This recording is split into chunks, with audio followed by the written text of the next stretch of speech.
But we've all heard about global warming and climate change. And whether you believe it or not, it's actually having an effect on birds here in Dayton. I'm here with Tom Auer from the National Audubon Society. He joins us this morning to tell us more. Thanks a lot, Tom. Thanks for joining us. Yeah, glad to be here. Thanks. Well, as a joke that we were just saying behind the scenes, is a lot of times I talk to the birds out there. I know that's a little bit curious, but they've been really active. They've been talking a lot. But how is global warming, how does temperature change, climate change affect the birds here locally? Sure, yeah. We looked at 588 species in North America and found that over half of those are going to be threatened or endangered by climate change as the conditions shift and change and move their ranges further north. What are some of the main effects that they're going to be getting? Are we talking about behavior patterns or actual directly affecting them maybe for like sickness? We're talking about a potential loss in habitat due to a restriction of the climate conditions that birds really enjoy. So the places that they already like may become less favorable for them.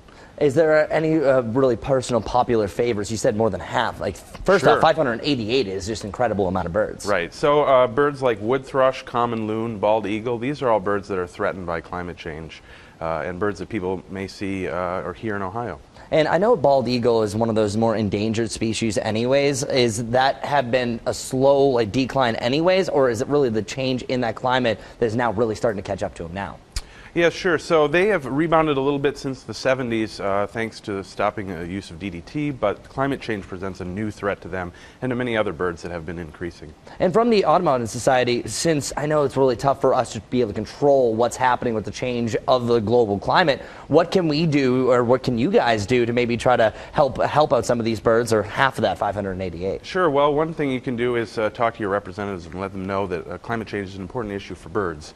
And then you can also take care of birds in your backyard by planting native species or leaving dead trees for habitat for birds. And where can they get more information? Because I know I want to learn a lot more about birds. Like we learned just some fun facts right there. How can we get in touch with you to maybe learn a little bit more about our local favorite birds that are chirping at us? Yeah, please check out climate.audubon.org to learn more about our study and more about the birds that are of interest to you. Okay, well that's perfect, Tom. Thank you so much for coming in.